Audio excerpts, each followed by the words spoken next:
Day 12, The Right Questions.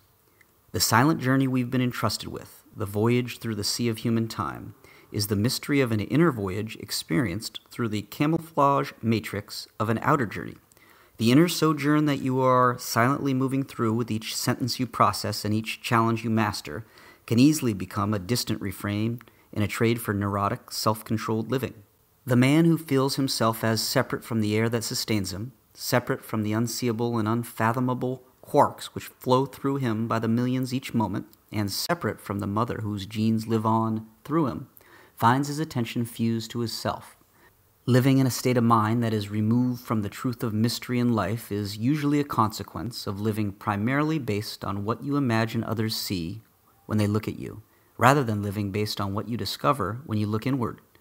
Blinded to inward nuance, the outward man typically sets out to impress others through outwardly focused thoughts that he fantasizes into outward masks in shows.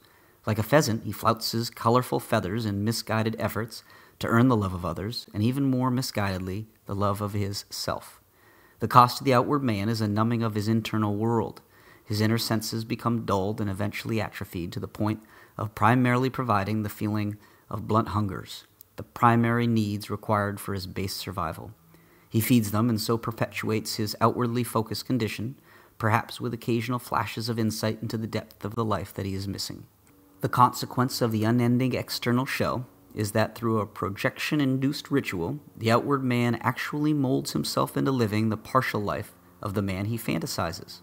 Armed with outwardly focused plans, weaving webs, always pulling away from knowing himself, he supposes himself to be separate, a who rather than a what or a piece of why. His dance with his self encores, always with a restless, aching hunger for more.